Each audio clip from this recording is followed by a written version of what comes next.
Before the Cataclysm, there were no gods on Solasta. No humans either.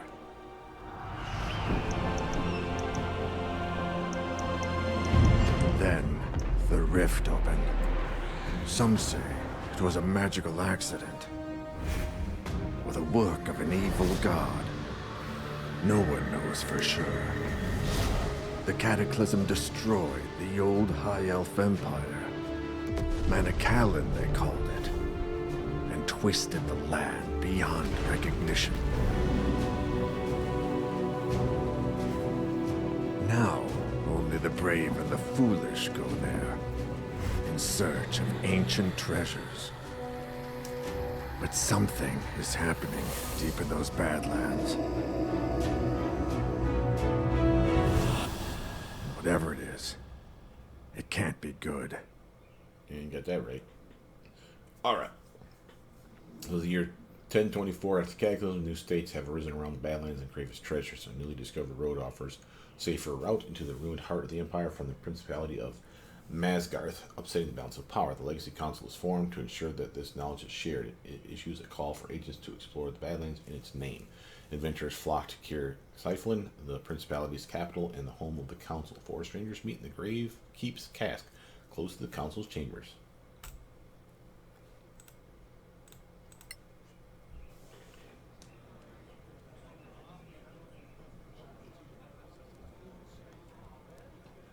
This beer tastes like donkey piss. Not that I'm complaining. Is this the place for the Legacy Council job? Hope I'm not too late. Ran into a bit of trouble on the way here. Sit. Relax. Perhaps you'd enjoy a pint of this obnoxious ale. If you're here for the council job, get in line. Though if this Lord Karen doesn't show up soon, I may go looking for him. Another round, barkeeper. 4 of your finest flagons of donkey piss, please. I see you're all making the best of this. Indeed. You mentioned something about some trouble. Would you care to elaborate? I was proceeding down the highway, minding my own business, when 3 brigands burst from the bushes and waylaid me. They carried me off to some ramshackle prison, an imperial ruin of some sort. Fortunately, the walls were as weak as this indifferent ale we're drinking.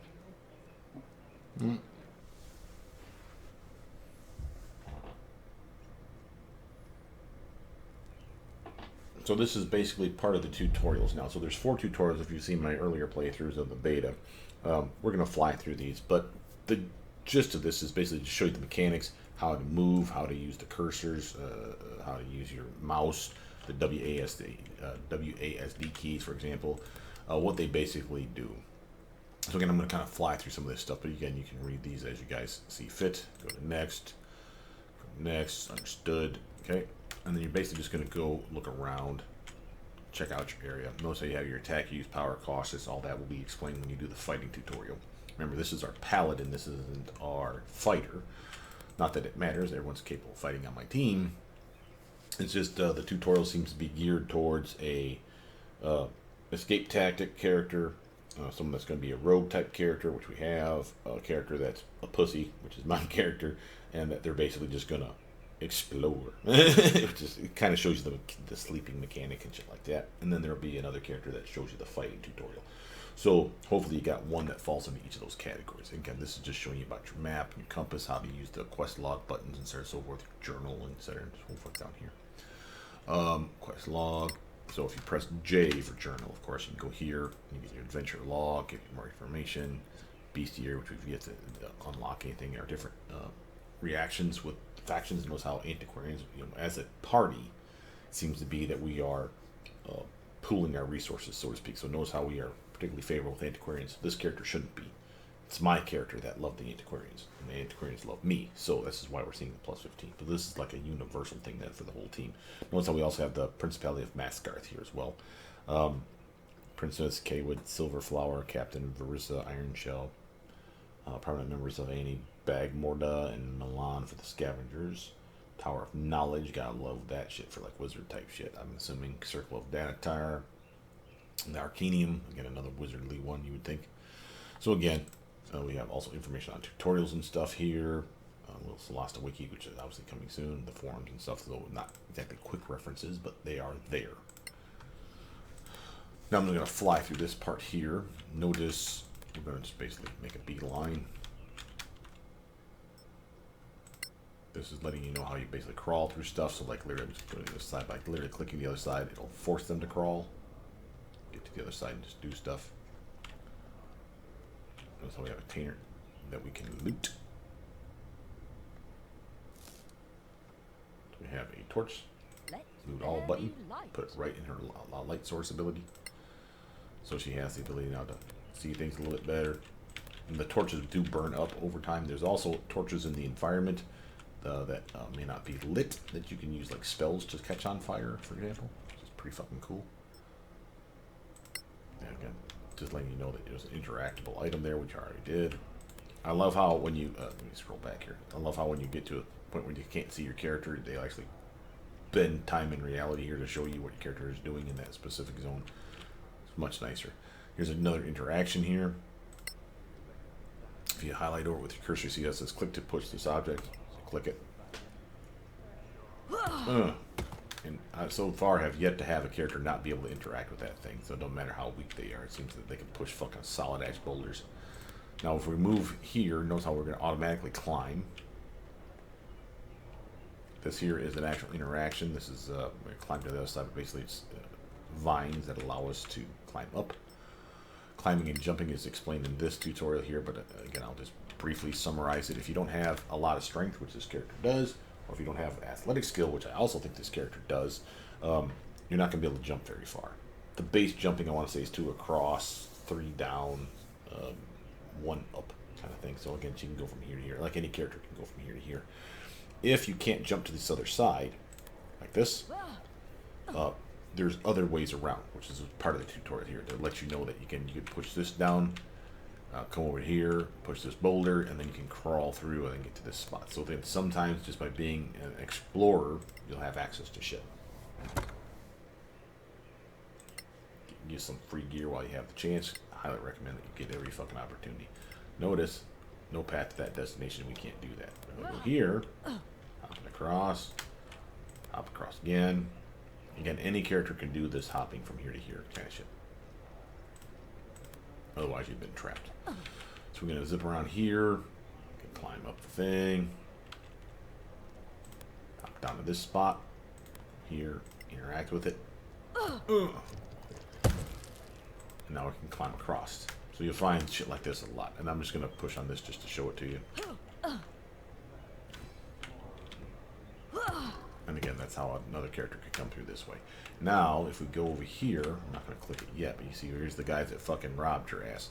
So if we interact with this thing, fuck you pricks. That's what they get for stealing my shit. Now we climb on down. Stackable items, blah, blah, blah, you tutorial shit. So click on here, get your gear back.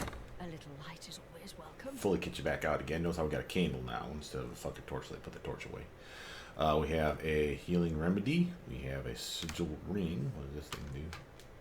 It bears the arms of your noble family, marking you as a member. Oh, it's probably because we're an aristocrat. I gave that shit to us for free. We also have chain mail, a backpack for better carrying capacity. We are cleric, I was going to say paladin. So we have a holy symbol. So again, as a spell of focus, hold that down to get more information. A cleric or paladin can use a holy symbol as a spell casting focus, which of course we will do so. We have found a potion of healing earlier. We got our torch earlier. We got all these javelins, another candle, a ration, crafting scroll of cure wands. So we do this one and we read it. To craft the scroll of cure wands, you require blood daffodils and magnesium. If we have those two things, she'll be able to do that if she has crafting skill, which I don't remember if she does or not. Scroll of Revivify, and of course a long sword. So again, you see we have a javelin here. Blessed are I'd the rather light have bringers. a sword. Where you shuffle everything. Notice how the javelins stack. And we're going to loot all that shit as well. So we got a little bit of coin. And we picked up another couple of rations, I think, and something else. So, yeah, more arrows. There you go. Arrows would go here. if we were a bow type person. And different types of arrows can be switched, so we have a choice between the normal arrows versus the magic or the poison or the whatever. So again, on you. I just leave them up there because again, that way she has them. I don't have to think about it too much. Notice that she's not particularly encumbered. When she starts getting encumbered, that's going to be a problem. But again, she's reasonably strong as a fighter type, or paladin type, excuse me. So it makes sense that she's not going to be encumbered very easily, which is good because, of course, the chainmail is going to be a problem. With all that, we close that down. You can explore the room some more. I'm rotating with the Q and the E buttons, but WASD literally to make the map move. But once you get to here, it's time to go. Nice move, that trick with the wall. Glad you're no worse for wear. My flagon is empty of ale and Lord Karen still isn't here. I don't mind waiting as long as they pay us for our bloody time. Well, let me tell you my story then. I too was accosted on the way here, but I faced my foes head on. Let's hear it then. Don't be shy. So this is the fighting tutorial part. Fortunately, they give you some pussy-ass wolves to fucking bludgeon to death. This shows you the initiative rolls that you have up here. Notice how the starting wolves aren't doing pretty well. There's 3 of them all together. There's 2 here, and then one that's, I think, way the fuck behind us. And again, dashing and all this other shit's fucking explained to you now. Low health on these guys, which is nice because we're particularly tough and durable. But notice how we have dash, shove, using items, use power, so like special abilities and shit like that. End your turn, obviously we're not going to do. We can disengage, but that's only if you are near a bad guy. If I were like saying right here, where it's highlighted, and I was trying to step back, like retreat, for example, if I didn't disengage, they would get attacks of opportunity on my ass. So that's what disengage is used for. Dodge literally uses up your action to fucking protect yourself. Again, giving disadvantage to your attacker, which is pretty fucking useful. And gives you dexterity saving throw advantage as well. So I'm going to move up here, and then I'm going to attack. Now I can either click them. You can see where it's like shooting beams of light between the two of us to let you know who you're attacking. I can even attack this guy at an angle. Or I can just simply just attack like that, and then click my target. So, dead. That's what you are. Now notice I can still move. If I were to retreat, see how it goes red like that? That's again where disengage would be helpful. If I were to move now, he would fucking swing at me. So now I just want to end my turn. Good news is they usually give you pussy-ass attackers too, because they're missing left and right. Now I'm kind of screwed here. Now this is where it talks about attacking, talks about shoving. Notice how shoving can be used to your advantage though. I'm going to disengage to here. And then I'm going to end my turn, and I want to shove this wolf back. I'll explain why here in a second.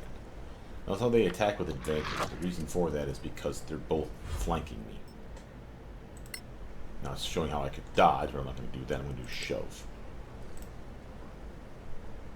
So I can either knock them down or knock them away. I want to knock them away.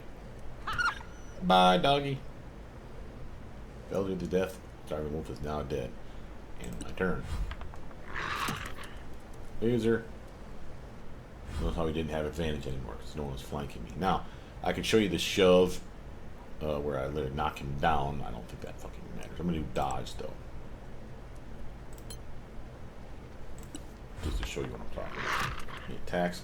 Notice how he attacks with disadvantage this time. And I wish they would show this to you. I don't see it in here.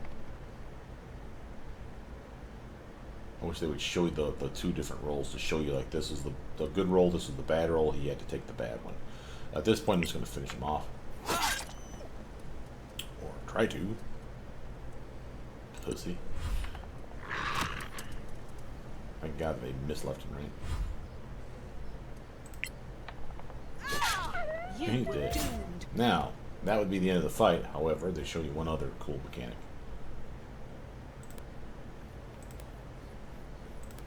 Come way the hell over here. You get mugged by the big alpha wolf. Ah. You killed my father. Prepare to die. So disengaging. This again shows you how to get the fuck away from the prick. I got a better initiative roll than him, thank God. Oh, so what we do is we do disengage. It's even highlighted. So we disengage.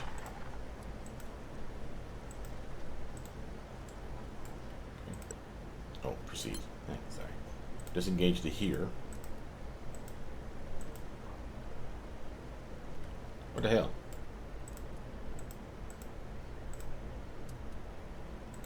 Okay, I think we're finding our first glitches here, guys.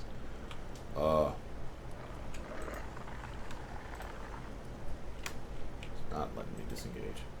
Oh, there we go. I need to click on boulder. Boom! Again, showing you environmental. That's what it's basically trying to show you there. Not just the disengage, but the you can kill bad guys. What a with easy bunch shit. of namby-pambies. You're lucky you weren't attacked by Sorax. I don't remember anyone Shut up, asking go your Carnage. opinion. The Badlands are thick with them, shape-shifting bastards. Go easy on him. He's just a harmless old drunk. Probably saw lizard folk or dragonborn or something. You think I don't know the difference? All those spines on their backs, those jaws. You've never seen anything like it. Not lizard folk, not troglodyte, not dragonborn, I'm telling you. No one believes in Sorax anymore. Except the Church of Einar, of course. There's a Sorak under every bed if you believe them. Ah, easy now. Don't mock people for their faith. Read them books. Sorax are masters of deception, infiltration. Anyone here could be a Sorak. You'd never know. Oh, come on. Huh, you'll see. So, anyway, Sorax might be legend, but orcs are quite real, and not just in the Badlands. I stumbled across a secret settlement right here in the Principality. What? I traveled here from the east, and left the main highway, hoping to save time by traversing the hills. The views were magnificent, but I should have kept my eye on the path, because it gave way beneath my feet, plunging me into Stygian darkness. Oh, my. That's going to leave a mark. Owie. For those of you that don't know, that last drunken bastard that we were talking to in the tavern, that's actually a very prominent YouTuber and streamer, Twitch streamer named Carnage. Very good channel. Highly recommended. Certainly better than me. But I'm different, and everybody likes different. So I'm cool with that. But knows what he's doing, and he does a really good. Like, he was the reason I got into Pathfinder Kingmaker, was I watched his videos on the early access to that one, and that was amazing. And I'm like, well, it's glitchy. I'm down. So he's another one that's doing this channel, this game, Solasta. Probably already beat the damn thing, because I think he had like a day's early access to it. But I'm playing slightly different than he is. Let's see. So here we have light sources, again, letting you know how lights work and how you literally need to light up targets and how you can interact with the items and shit like that. I'm going to rotate around here with what we learned in the last tutorial. Second to last tutorial.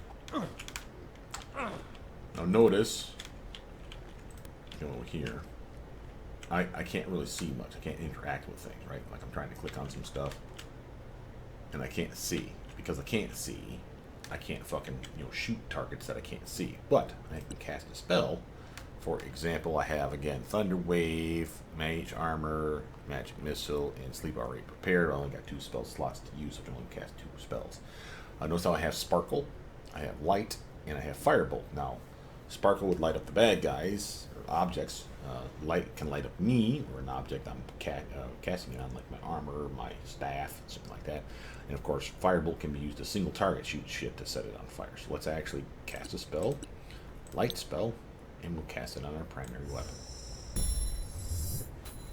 And you'll see a nice glowing ball of light. Now notice how we lit up all these little sconces here, right? So we have the ability to fucking hit those things.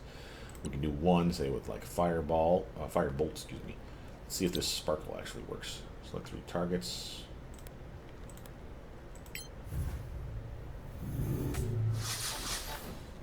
Yeah.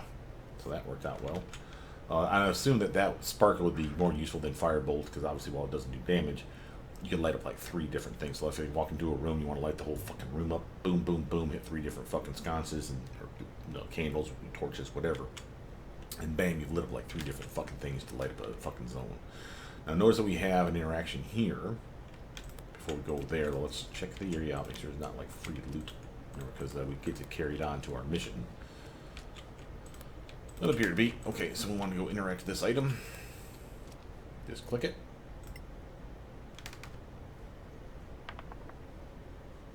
Failure. What a peculiar style of art. Clearly, the work of some savage hand. Obviously, if we had made that history check, we'd learn more information about it being orcs. Now we're going to interact with here. Come on through. Healing. And remember, I've taken damage from my fall. So we can drink a potion, for example, to solve that problem. Go to inventory. You'll see that we have no potions. We do have a component pouch. Adventuring Wizard's clothes, which is the garb I'm wearing right now. Pretty stylish, if I do say so myself. Nice little backpack. Of course, we got our glowing staff. Notice how, I should point out for weapons too, notice how the simple weapon, how it has a 1d6 of what appears to look like a hammer, so bludgeoning damage. Notice how it says versatile, 1d8 bludgeoning damage. The versatile is if you wield it two hands. Okay, so a weapon like a longsword can be one-handed, like your sword subordinate, will have a damage amount. And then if you're versatile, which means you put away your shield and use just the longsword, you're probably two-handed swinging that motherfucker and doing even more damage, which is pretty fucking cool. Got my light source down here if I wanted to use that instead of my fucking light spell, but why bother? At this point, I'll probably give that to a teammate eventually. Notice that we have a candle source, or light source of the candle, rations already, Angry Violet, crafting scroll of magic missile. Let's actually read on that. Craft a scroll of magic missile. You require magnesium, Angry Violet, and Galvan Amaranth. So we already got the Angry Violet. We got the magnesium and the Galvan. Let's find out. Crafting potion of healing. We'll talk about that in a minute. Pearl, nice. Spell book, nice. Notebook. Looks like we're missing some components. So that's okay. Now we also have a crafting potion of healing. Let's read that one. Magnesium, Angry Violet, and Galvan Amaranth again. Sounds like we're getting the same damn stuff. Someone will probably switch that shit up where it's not the same damn components every time. And notice the pearl, while you may think, well, who gives a shit about the pearl? If you hold Alt, it tells you information about it. Again, this is a 100 gold piece item, and you'd be like, wow, that's a lot of fucking money. Yeah, but this is also a spell component. That's usually a reusable spell component too, so you probably want to keep that shit. From there, let's back out of here. What else we got going for us? Okay, we're in a new area. Treasure. I got another potion of healing, another torch, an arrow, and rations. And again, I will right click this and drink the potion. Healing me up 7 of 8. That's not bad. I didn't need to do that. That was actually kind of graceful, but they wanted you to show you how you heal your character up. There they are. Discretion is clearly the better part of valor in this instance. Now, the one thing I don't particularly like about these types of games, and this game is no exception, well, I love the stealth mechanic, and I love the fact that they have light spells and torches and shit like that to fucking make you see your character while you're fighting them. I can literally come down here, and these doofuses... Oops. Start my save. Nah, forgot to do the cautious like it was telling me to do. You have to move cautiously, otherwise things will spot you. But again, cautious is a subjective term here. It makes no sense that I'm tippy-toeing with a big-ass fucking staff glowing in the diamond dark and no one fucking notices that shit because, you know, I'm walking like on my tippy-toes. That's the thing that I have a problem with. Again, back in here, probably need to... There they are. Discretion is clearly the better part of valor in this instance. Now this will be where the tutorial should have told me to fucking be cautious and I wasn't paying attention. And of course, here is what we're trying to trigger. So here's the cautious mode. That's this thing here. I want to go back here though. Get my little kit. Just as well because I'll actually save my potion this time. Loot all. Reorder that shit. And again, I want to read that. And I want to read this one. Okay. 2 down. Now we go cautious. And now you'll see the zone of noise you're making. Okay. If they can see you, like if just because I'm here and that's the radius of me making noise, If there's a bad guy like just outside that circle, like right here, let's say, but he was looking right at me, he's gonna fucking see you. They don't give a shit how stealthy you fucking are. He's gonna fucking see you. So they give you rules on stealth, like if they're 3 squares high while being cautious, which again is what you're seeing here. They don't see your ass. So you're perfectly fine walking along this way, getting all the way up to there. If they hear you, there will be an indicator above their head, and we'll see this in the road tutorial as well. But you can get out of the fucking range of their view by making sure they're not in that circle, by moving just not quicker, like getting the fuck out of dodge, so to speak. And they will eventually ignore the fact that they heard something, usually I'd say, and then you don't have to worry about that shit.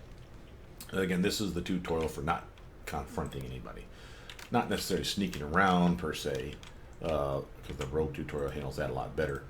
But this will be a good introduction to how some generic shit works. Now that they're nowhere near the bad guy, we don't have to walk cautiously. Notice how, because I don't have athletics or any strength, I'm always falling after I fucking get over to the next side. Now it's not hurting me, thank God.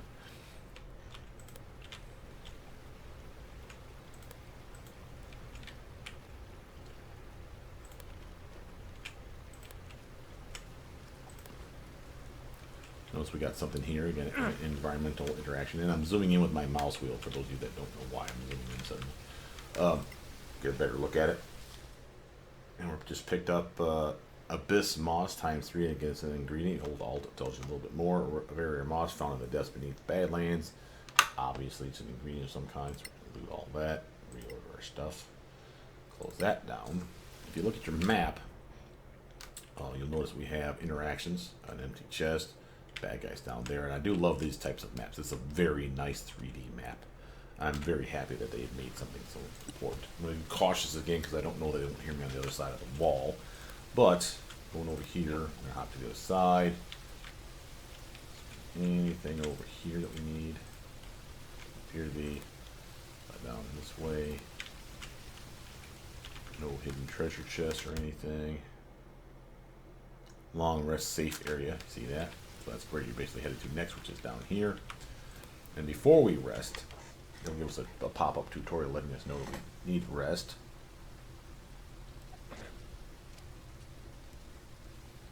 But go to spell book. When we rest, we can actually pick our spells once we wake up in the fucking morning. So we can actually let me close that. We can rest here. No other means of egress is apparent. Fine. Then I shall wait until they go. These creatures do hunt, right? So basically he's going to camp here. This talks about how to do a long rest, preparing your spells after. So again, we'll do that. The reason that's important is I want to pick the spells I want for the starting adventure. Notice how we can use or recover health with a hit die. We can regenerate those after a long rest as well. But this allows us to heal a maximum of 6 hit points, what you're seeing here. Start the long rest. Yes.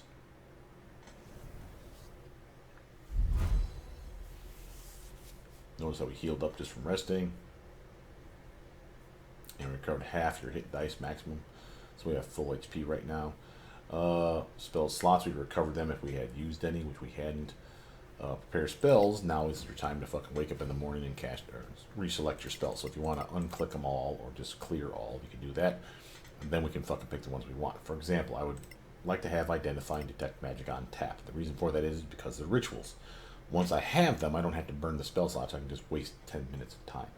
I probably want to have Mage Armor because it's an 8-hour buff for my main character. That's 1 spell slot burned, but I do like a Magic Missile as well for a nice attack spell.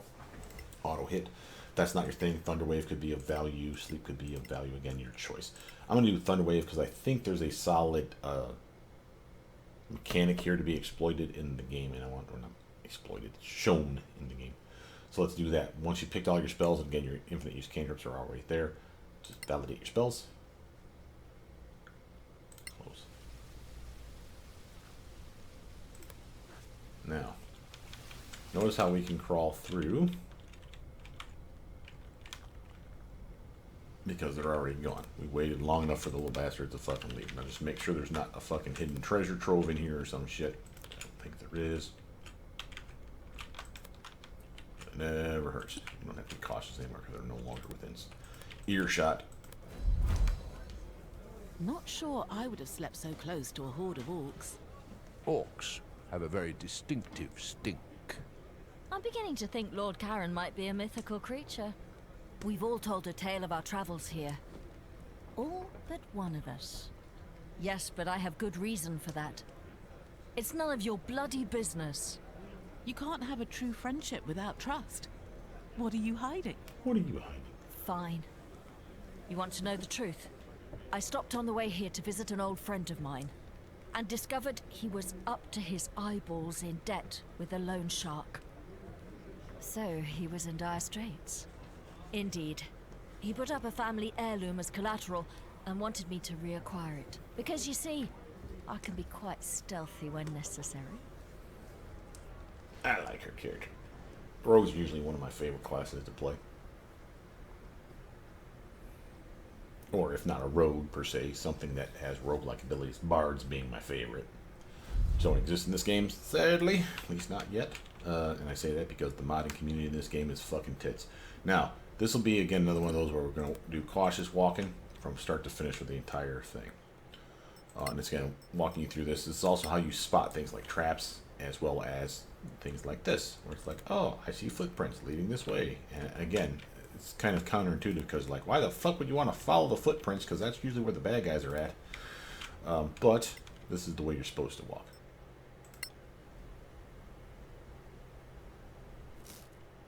Okay, we got our thieving tools. Reorder, what did we pick up? Notice how we have crafting basic poison twice. We don't need both of them. We're just going to read one. We'll probably end up selling the other. Scarn powder, blood daffodil, Gallivant, amaranth, and angry violet will be enough to allow us to make basic potion, basic poison.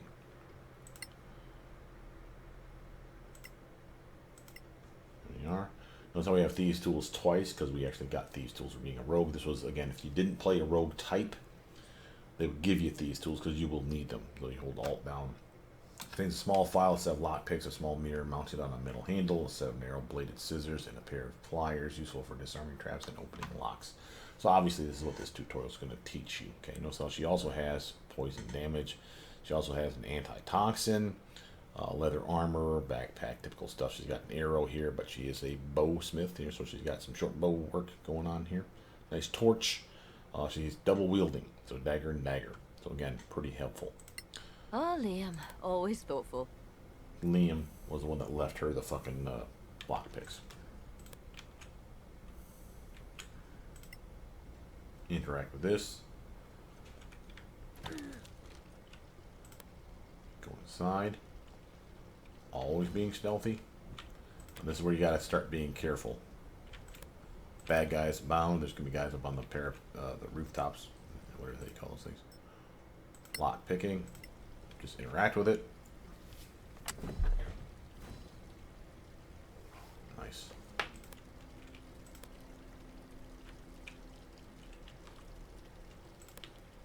Coming around this way. Oh, this will be your pocket picking tutorial right here. Notice we don't have any light sources out. You do have a bad guy.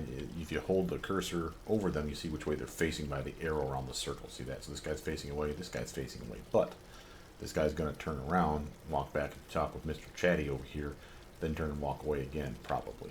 So you either want to wait for that interaction to happen and then for him to walk away again. Think of your old rogue training games that you used to play, like your Hitman, you know, where you don't fucking like walk up on the first bad guy you see to fucking like ninja kill him because, oh look, his buddy turned around and saw you. Because remember, just because this is quiet doesn't mean he can't see me. So again, we'll wait for him to fucking turn him back and walk away, and then we'll come over here and try to pick this dude's pocket. Like so.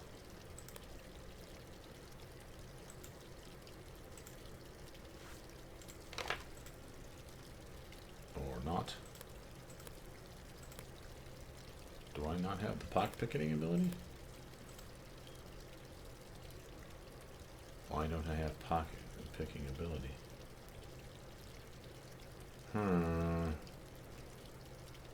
Did they take that out?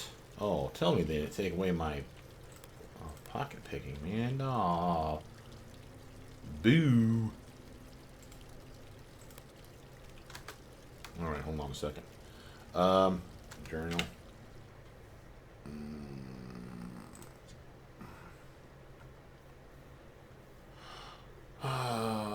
Tutorial. Exploration. Basics. That's travel maps. Crafting. I'm looking for pocket picking. See if there's something I'm missing here yet. Oh, spell casting. Cool. Identifying magic and ritual casting. Here we go. Spells such as detect magic can be cast as rituals. This means when you don't need to spend a spell slot to cast them, you simply need to stay put for a while. Since your ritual takes 10 minutes longer than normal casting. Oh, crafting.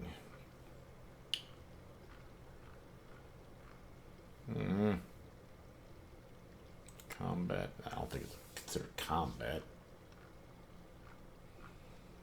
Inventory. No. Exploration, maybe.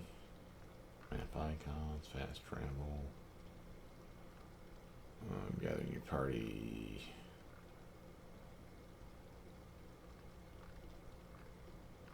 Merchants, resting, stealth. Okay. Disarming traps. Lock picking. Sleight of hand. If you're proficient with sleight of hand, you can attempt to pick pockets. I don't have sleight of hand? How the fuck do I not have sleight of hand?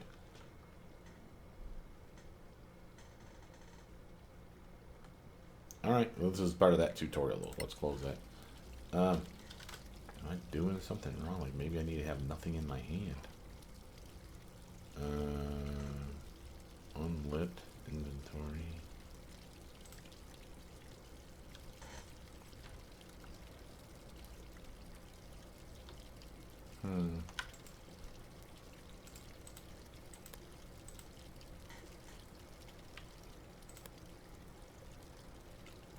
Okay, nope, that's not working. Do we have a character sheet? No, that's not it. Inventory, maybe. Character, here we go.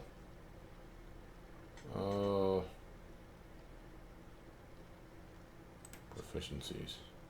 Sleight of hand. Fuck you, I ain't got sleight of hand, you lying bastard. Well, maybe because I didn't double up proficiency in it. Oh, that sucks ass. Okay. I did the last time. Sorry, that's the reason I'm having problems wondering what the fuck they changed. And it's because I probably had double proficiency in sleight of hand. But they specifically said it wasn't being used in the game, so I didn't want to double up on something useless. So, it's okay. We got thieves' tools. We have the ability to open the lock. But he had a key. That was the point. This doofus had a key. We could pick his pocket and get the fucking key. Obviously, you want to avoid these dudes. Here. Notice we have interaction items over here as well. Again, something you'll commonly see in the game, like bushes and trees and shit to interact with. Our first Angry Violet for this character anyway. Close that up. Now you're going to come upstairs. Climb this little vine. And remember, we're looking for our friend's family heirloom. Walk to the area. Notice how she immediately sees a trap. Again, this is part of the tutorial, letting you know. Let's get through this here real quick to explain this. Letting you know that she found a trap. Now, the reason this is important is the tutorial that I just clicked off of is two things. One, to interact with the trap, you see how we have the icon here to literally disarm it. That doesn't always work. And what I mean is, not only is there a DC check to see if you're skilled enough to disarm it, which we're pretty good at, it's not that. Some traps the tutorial will tell you just trigger. Period. There's nothing you can fucking do about it. And that sucks, which means when you come to a trap, you should be saving, which, by the way, let's save. Start here. Save. Now, the reason that you save is because, again, if the trap, let's say I'm on a party of 4, which is typical for this game. Party of 4, I get to this and the trap, and I'm like, oh, I'll just have my rogue disarm the trap. Well, the bitch walks through the trap instead of disarming it. because it's one of those traps that will not be picked, will not be disarmed. You literally will trigger the trap. Well, maybe I don't want her triggering the trap then. If I still have to go that way, she can't take that much damage. Send in the fighter who has like fucking like 20 or 30 fucking hit points or can spot heal themselves in a moment's notice thanks to their special ability that fighters have, which allows them to basically second wind heal themselves. And have them fucking disarm it, or walk through it and trigger it. So again, that's why I say save first. You figure it out, is my point. But in this case, you can disarm it. Or try to, anyway. I just needed one hand. So again, I think it's an auto pass kind of thing. Point is, she's done that. Time to this open this lock.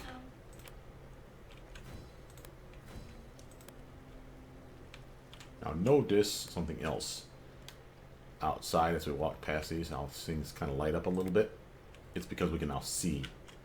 So it's like the shadow of darkness that most games have when you haven't been to an area you don't know what the hell is over there because you can't see that far. I like how they added that though, because again it's one of those where it shows attention to detail. They literally have made it where you can see through windows, and presumably then the bad guys can do so. Again, still be careful. Now notice there's another trap here. However, if you do not detect the trap while trying to open something like a chest, and there's a trap there, it, I think, from what they tell me in the tutorial, will automatically trigger that trap. Again, another one of those where automatically fucks you. But again, if you had seen it, it would give you the option to disarm it, potentially, which is what we're doing now. I just got poisoned because I failed, see that? Now, he, for family heirloom, has this. And if you hold Alt, you find out it is a very, very expensive goddamn ruby. 500 bucks worth. You jackass. Would totally love to have that. She's been poisoned, but I don't think that it continues to persist on her. At least I hope not. We shall see as she tries to leave the area. There you are, you filthy crook! You? What? You're drunk. Get out of here before I kill you. Think you scare me? Not anymore. A grave mistake. That's the lone shark that got his fucking Liam, ruby. what are you doing here? I told you I'd take care of it. Well, they added that. That's new.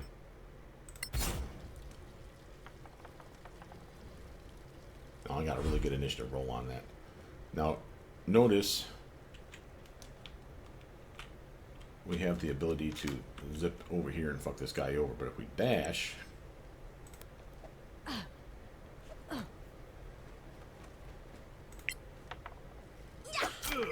we get sneak attack because we got behind the motherfucker. And our turn.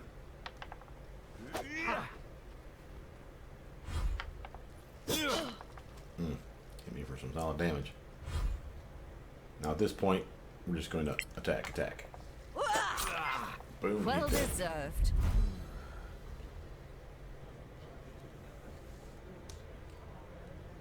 Are you four here to see Lord Karen? We're not here to get drunk. Well, we're not here to drink ourselves to death. Well, thank you for making that clear. Well, if you're here for Lord Karen of the Legacy Council, that would be me. So you're real then? So you're not a mythical creature after all. Unlike, say, a sober adventurer? Might we ask a bit more about this quest of yours, sir, if you please? Well, I suppose it's better if you know what you're doing. What do you want to know? Tell us about the Legacy Council. We hear this is a mission for the council, but what is it exactly? Dear Mareike, you don't know? I'll try to make it simple. But you know, politics? The council includes representatives of the most powerful and influential organizations in the Eastern Kingdoms. It was created to lead a joint effort to explore the Badlands. What are the Eastern Kingdoms? Which countries make up these Eastern Kingdoms? Simple. The Principality of Masgarth, here, is in the middle. The Snow Alliance lies to the north. The Kingdom of Galavan to the east, and the New Empire to the south. All friendly, more or less, but the peace is fragile. What are the Badlands? What are the Badlands, really?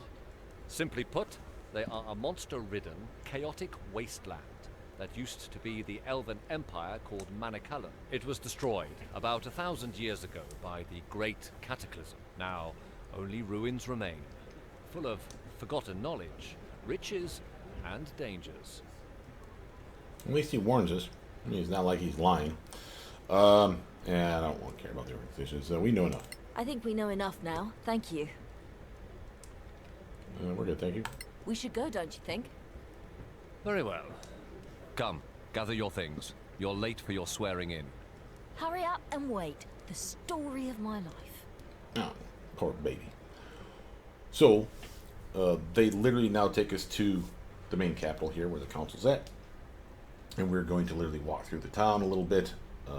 Become level 2 once we get sworn in, which is fucking awesome. We'll double up because I'm going to get my Arcanist Wizard going. And then we'll actually get on the open road, so to speak, in the next video. The recording will stop. I'll say goodbye, blah, blah, blah. And then I'll start it back up again and we'll just keep going. Because I do want to show you some newer content today. But basically this is us as our party of 4. Again, we can highlight them all by dragging it and hold the cursor down, left button down and drag the cursor over it and highlight the team that you want to go with. If you look at your map, you see that we have fast travel. We're not able to use that right now because they want you to walk through the town a little bit, kind of open some shit up. And I'm going to actually open up the whole goddamn town this time, just so you guys can kind of see what the hell we're doing.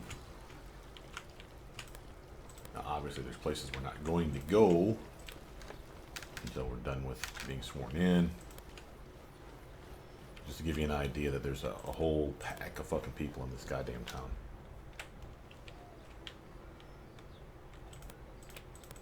And for those of you that are interested, I hear that the gameplay, the original version of this game, which is what we're seeing right now, has about 40-ish hours of content. Well, that doesn't sound like a lot for a game that costs you $40. Try to remember, you're basically getting an hour's worth of entertainment if you only play the game once in its entirety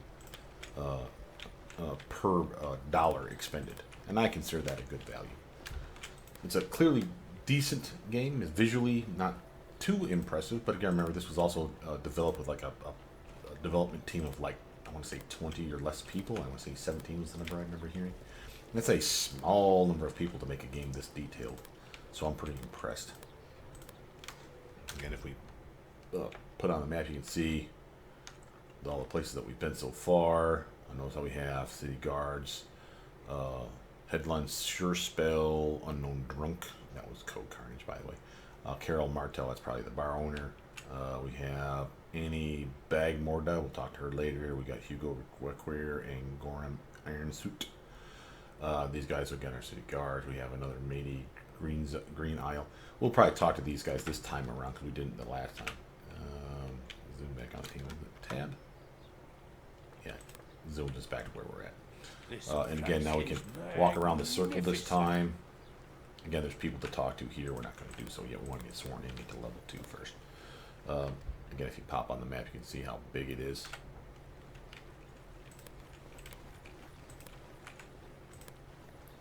They don't want us actually going this way. We actually should be going here.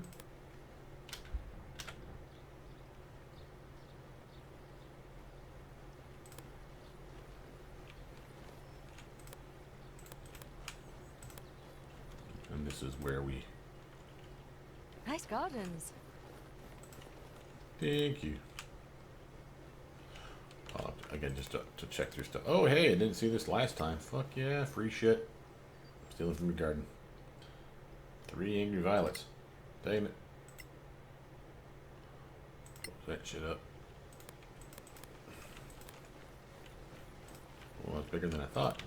That's some view.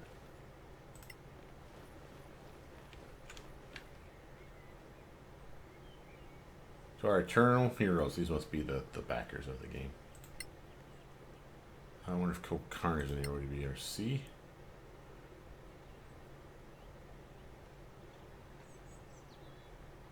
I don't think he would actually use his real name.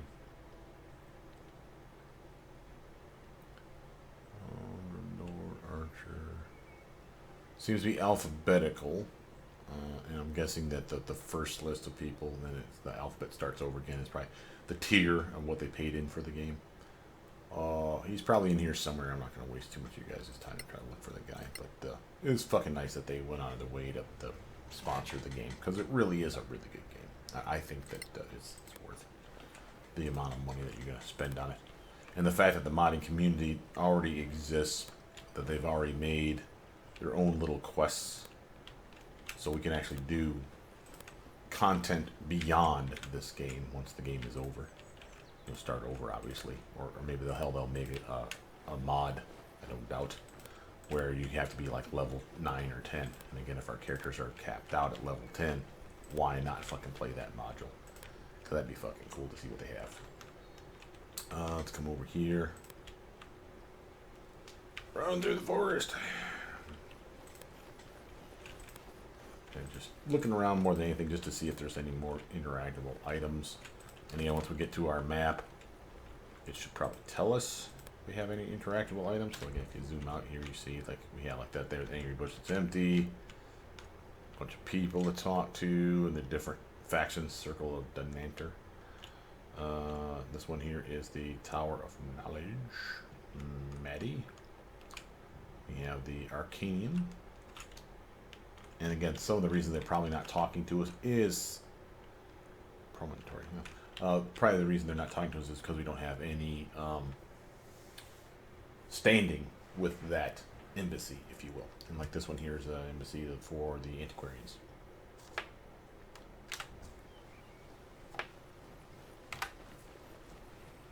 Come on, team. I never thought I'd get so close to the embassies. Here you go.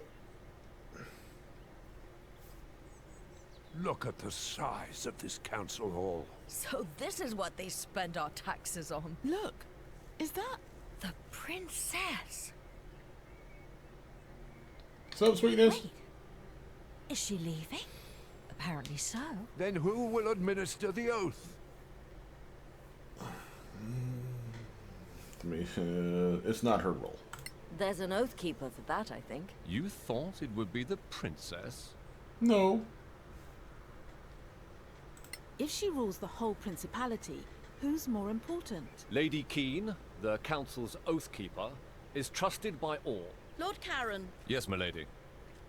Are these your new deputies? They are, milady. My name is Lyra Keen, oath keeper of the council. Shush.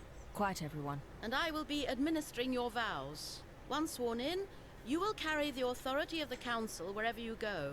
Your every action will reflect upon the council's reputation. Remember that. Always. Now, please, raise your right hands. Do you, each and all, solemnly swear your lives and allegiance to this council, and promise to carry forth our mission to protect our alliance from any who would threaten the common good? I swear. I swear. I swear. Excellent. Lord Karen will enter your name into the council's register. Thank you for your service. Congratulations, deputies. Wait, that's it? You're expecting a parade. What were you expecting? A parade? No, I don't know. It just feels a bit anticlimactic. Sorry to disappoint. So, the mission. As I'm sure you know, the Council maintains a number of outposts to secure the border between the Principality and the Marches. One of them is the former Imperial Fortress, Palain. It's held by some 50 troops under the command of Captain Henrik. He sends us weekly status reports, or rather, he used to. We haven't heard a word from him in 3 weeks. Leave immediately for Palain and find out if anyone there is still alive. If Captain Henrik or anyone else is still breathing, bring him back. The Council wants a first-hand report. Tell us about Captain Henrik. What can you tell us about this Captain Henrik? A fine officer. More than 15 years in the Principality's army. He inspires trust, loyalty, and courage. Hence the decision to post him there, facing danger. Wait, you spoke of the marches? Wait, these marches, they're not in the Badlands, are they? The Marches are a no-man's land. between the civilized world and the Badlands. It's outside the chain of mountains that really define the Badlands. We wouldn't send you in there. Yet. Yep, we're good to go. Right. I guess that's that. It's on to Palain. So we just got a little bump for one of our factions. And again, the factions kind of war with each other, so you'll notice that the factions, you can't progress all of them and then have them all kiss your ass. You basically have to kind of pick and choose. So if we go to journal, I believe we can actually look at our factions. Here, notice how we have a show us favor for the Antiquarians already, indifference, but we have some sympathy here with the Principality of Masgarth as well. So again, these ones we can actually talk to and then probably get a favorable reaction from. For instance, we have the Antiquarians right here. Let's see if we can fucking chat somebody up here about that. Clear skies, my friends. Well, that was not kind of what I was hoping for. We do have access to fast travel now. So if you go press M, you'll notice that you have these arrows. So again, we can go to the Snow Alliance Embassy, which is where the Antiquarians are at. The Legacy Council. We have access to the Promontory, the Sunblaze Court. Notice how we have the Circle of Danatar here. A bunch of other people to fucking chitty chat with, not that I care. But we can go all the way to the Gravekeeper's Cask now, which is again exclamation point. Clearly where we're supposed to go, hence the fast travel.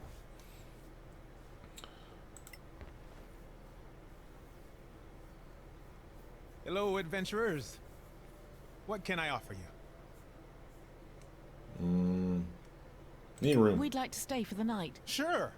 Just walk up to the suite and settle in. A suite? It's more like a large bedroom, really. But you know, this is the capital city. Yeah, capital. That was 10 gold pieces to spend the night, which is some horse shit. But notice how we have the level up process. This was actually how you level up. You have to do a long rest first. So notice that we have one hit die a piece. Some of us are going to get more than that here. We can level up all these guys as well as prepare spells after. So which actually go in reverse order. We go to Shadow first. Level 2 Rogue. Got some 7 hit points. She's up to 17 HP right now. That's not bad. Unlock class feature of Cunning Action. You can take a bonus action on each of your turns in combat. This action can be used only to take the dash, disengage, or hide action. This makes her extremely versatile because it allows you to literally dash towards a target and then attack. Dash is double movement. Normally, dashing takes your attack away. So if you wanted to get from point A to point B and it's a long road to hoe, dash is a good way to get there, but then there's nothing else for you to do. Well, if you use it as your bonus action, she can dash to that bad guy right behind him, preferentially, and then fucking stab his ass in the back for some sneak attack damage. Or disengage or hide, you get the idea. Level up now for our spell sword, our fighter. Notice that she has the best hit points probably of all of us at 22 right now. And probably will always be that high because they're high con. She gets the action surge ability. This is another one that for a fighter makes them again outstanding to have on a team. So remember at level 1, I didn't showcase it, but she has the ability, as all fighters do, to heal themselves. It's called Second Wind. They can only do it like once per short rest or long rest, I forget which. But the point is it's like a get out of jail free card, so to speak, for when you get your ass handed to you. Don't waste it, but don't not use it either. That's just silly. But Action Surge, this is another fun one. This is another thing that they get now at level 2, where it takes a short or long rest to recover this power. So again, you want to use this one kind of liberally, because a short rest in this game is like just a 1 hour taking of a knee. And the Action Surge allows you to literally do something again, whether that's dashing or disengaging, or in most cases, swinging a weapon. So basically combat action. You get basically 2 swings in 1 combat round. Now you don't get this every freaking round. You only get it once and done, and then you need a shorter or long rest to recover that ability. Makes fighters extremely good for early DPS. Level 2 Paladin. Notice how we have now Divine Smite. Again, we'll use our spell slots to use that up, but again, will allow us to choose when we hit a target. So you want to smite him? And you say sure, and he'll just roll extra damage. But usually that burns, or not usually, always that burns up a spell slot when you do that, so be real careful. Does extra damage though against a fiend or undead, so make sure you're using that against fiends or undead. Obviously, notice we get to pick a fighting style.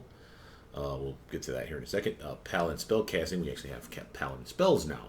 and she has 20 HP. Again, just slightly less than our fighter. Now notice how she has defense, dueling, greater weapon fighting, and protection. Now remember, she can sword and board it like anyone, like a paladin can. So again, we can do protection like we have for our fighter, so that she could literally impose disadvantage. So between the two of them, we have basically a front wall, if you will, of shields. That would allow them to protect each other with their reaction, or protect the wizard or the rogue if need be. That is a viable option. Dueling, on the other hand, just allows us to literally do extra damage. Now notice how it says when you're wielding a melee weapon in one hand and no other weapons. I don't know that that doesn't count as a shield as another weapon, because it sounds like you need to have a free hand. But I don't know that. But that's still a viable option, and that's cheap extra damage. Again, +2, especially early levels, that's a big boost to fucking murdering some shit. Defense, straight up bonus to armor, and again, I don't mind that either, because again, she's sword and boarded and got some decent armor besides. She could 2-weapon wield. We give her a fucking a great sword as a paladin and have her fucking just go to town.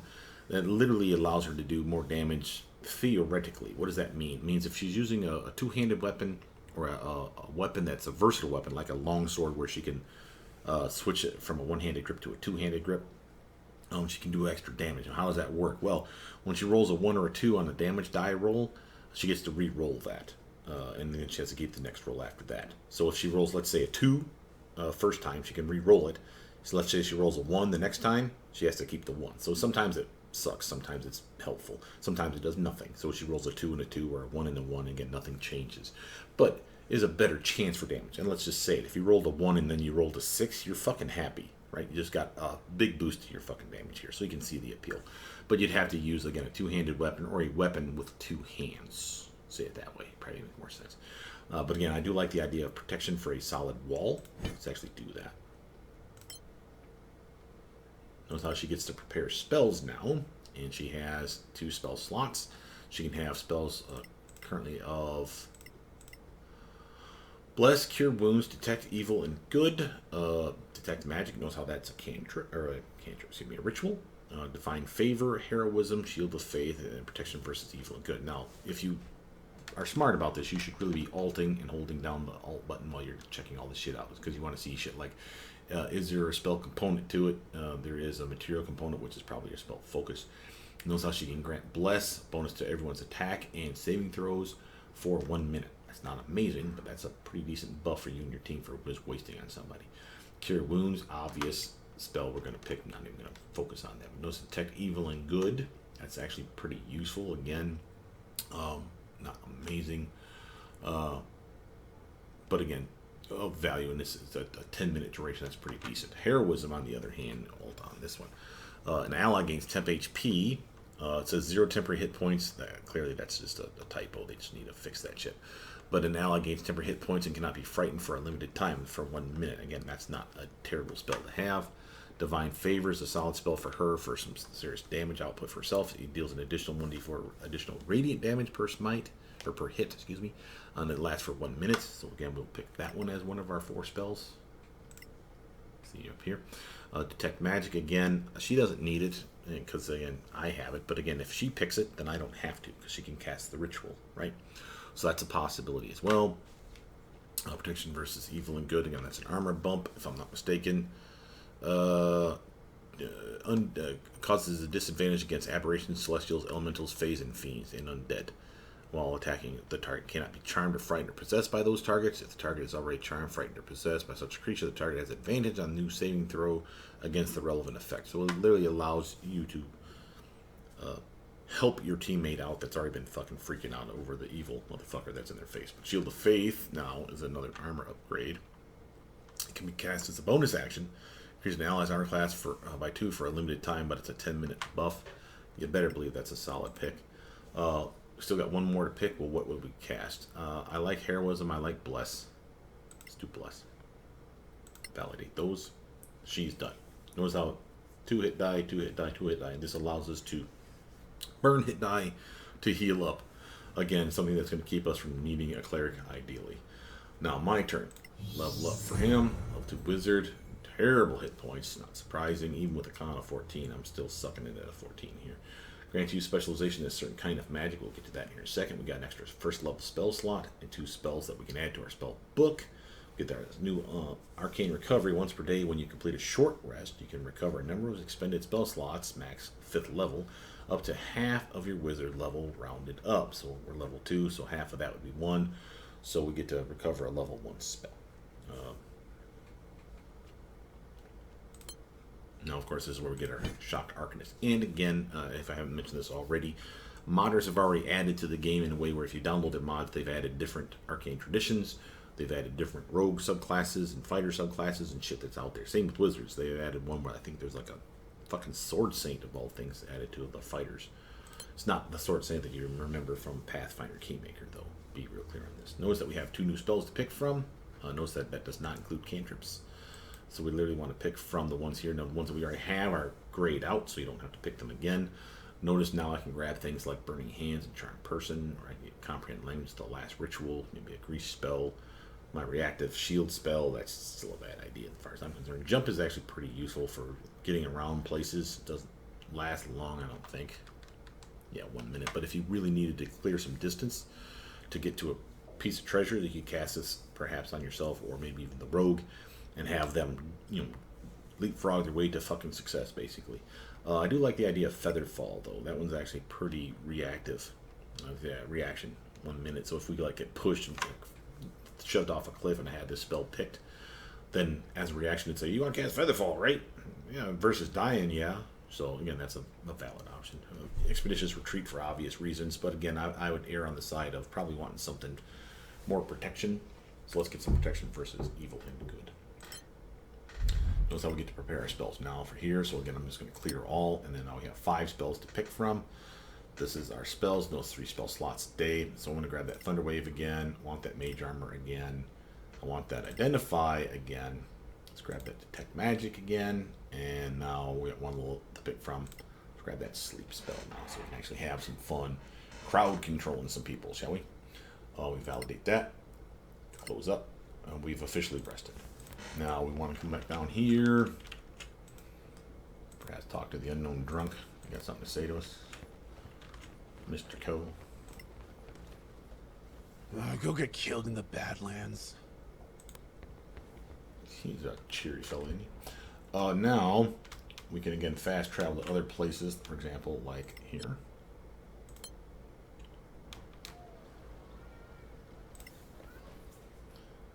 Tutorial in crafting in Solasta. Now I'm going to read this because this is actually important. In Solasta, you can craft various items. To do so, you need the proper equipment for ingredients, skill, and time. For magical items, sometimes you need to know spells. Crafting is performed while traveling. Once your party has set up a camp but is not yet sleeping, characters can devote some of their free time to working on their current crafting task. These are the tools required for crafting. So you need, for potions, you need an herbalism kit. For scrolls, you need a scroll kit. Poisons, poisoner's kit, and enchant weapons and armor, and the Manicalan rosary. You need to be proficient with these tools to use them, and we have, I think, a person that's, or at least one person total from the team that's capable with all these kits. Now, obviously not one person for all of them, but I mean, somebody has skill in each of the kits total. Next. Even if you're proficient with a given crafting tool, you still need specific skills to make successive checks against the recipe's DC. To craft potions, sometimes medicine is enough, but Arcana is very useful, so a wizard would make a pretty good choice for potions. To craft poisons, medicine or nature is useful, and that would be our rogue. To craft scrolls or enchanted items, Arcana is a must, again, our wizard. Crafting requires ingredients. They can be found while adventuring and gathered from flowers, bushes, and rocks, and sometimes from dead creatures. Obviously, you can also buy them from shops, unless they're very rare.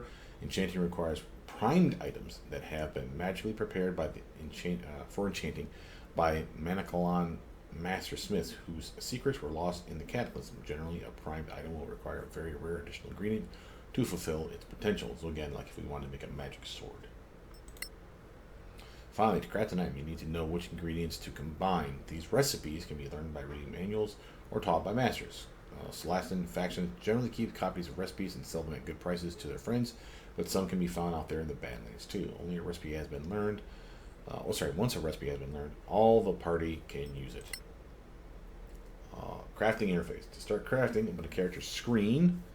and click on the crafting tab. Simply select a recipe that is available to start. The progress bar will fill as you travel, and you will be notified when the operation is over, so you can launch another one if you want. Remember that if you cancel a crafting operation, the ingredients are lost. Hello. How may I help you? What do you sell? What do you sell here? Mostly potions for heroic adventurers like yourselves. I also have recipes for customers who like to craft their own. And ingredients, too. Even rare flowers from the Badlands. Come back anytime. I'm almost always open. Can we see your wares? So this is a chance for us to like sell stuff as well as fucking buy things from him. So now notice, for example, he has items here like flaming arrows, flaming bolts. Doesn't have any armor for sale, but he does have these potions and ingredients for sale. So he has recipes, scroll of magic missiles, cure wounds, and these are pricey. 58 gold pieces for a magic missile. Fuck you! Back in the Highlands, man, I can get that for fucking half the price. I'm just kidding. But yeah, it gets pricey. And again, some kits that you might miss, for example, component pouches, an arcane amulet, belt component pouch, component bracers, arcane circlets, or spell book again if you need shit like that. Notice how we have emeralds, diamonds, whatever the fuck this thing was, another kind of diamond, pearls. And again, those will be ingredients that either get used up or we can sell and get some serious coin for. Notice for smithing, we have a scroll kit, a herbalism kit, poisoner's kit, crafting potion of greater healing. We don't have access to that, probably because of the amount of money it costs. We don't have enough cash. Actually, it can't be that because he. Where is my cash? Oh, yeah, it is 137. That's how much gold we have. So we got platinum, gold, silver, and copper, I believe. So if it's X'd out here, like you're seeing, it's probably because we don't have enough money. But we can do the rosary if we needed it. We could even detect magic on our items if we don't know what the fuck it is. But again, with us having the ability to cast that, we don't need to use him for it. We can just do it ourselves with the ritual. Same with identify. But if you don't, I mean, maybe made an entire party of non-caster types, like you went ranger, crazy, and fucking, I don't know, fighter and rogue and whatever, and just went nuts with just non-caster builds. He will be able to do that for you for a price, of course. For ingredients, we know we have acid, magnesium, refined oil, angry violets, abyss moss, galvan, amaranth, blood daffodils, scarn powder. He doesn't have those though, because we have more than enough money, but he doesn't have this. He doesn't have troll acanthus. He doesn't have deep root lichen. He doesn't have queen ivy or moonflower or emperor's eye, serpentinite, dragon rose. That's cool. And he does have brimstone viper scales though. And some of this, again, because we have enough money for these things, the fact that they're not here could be we just don't have enough influence on the Principality of Masgarth to convince them to sell us the best goods, if you will. So that's basically what that's telling us. We could sell stuff, but I don't particularly care to. And if you want to, you literally need to go through each of your characters to do that shit. So make sure you're on the right person. I suppose we could sell it. Yeah, I think I'd sell it to him. But we could sell them like the rapier, these projectile parts. But those were used for various kits and stuff. So again, we'll probably keep those things for the time being. Let's call it good. So that's the part of the tutorial done. Notice how there's a shop button here. We can interact with the shop and not have to ever click on his face again to spark a conversation. We just go right to the, I want to buy some shit. Now this character over here, I believe is the last person for us to talk to. Officially. Welcome to Gorim's Emporium. What do you sell? What do you have to sell? Everything you'll need for going out there into the Badlands. Food, ropes, torches, and of course armor and weapons. I also have some other stock like remedies and antitoxins. That can come in handy. Ever heard of deep spiders? Treasure kit. What do you got? And I will sell that rapier now because I don't think I'll use it. Wood. Excuse me. Anything else? Nope. I'm good. All right. What does she have for sale? Obviously, she has things like small smith toolkit. But notice how it says I'm not proficient in it. But who would be? Probably our fighter. Yeah. So again, if we grab that, if she didn't have it, she'd have access to that now. She'd be able to smithy up her own shit, or at least fix or repair it, probably. What else does she have? Oh, we got some rations. Let's do that. Buy some food for the journey. I knew there was something we needed to do. Oh, we can get some torches. We can get some lights. I don't particularly care. With these tools, again, healing remedies can be useful. They're kind of like healing potions, but not as expensive and not as good, obviously. Greater healing, component pouches, okay. Oh, got some shields, various armors. We have various weapons. Buy 20 arrows 10 times. Crossbow bolts, again, separately. I'm happy with our choices right now.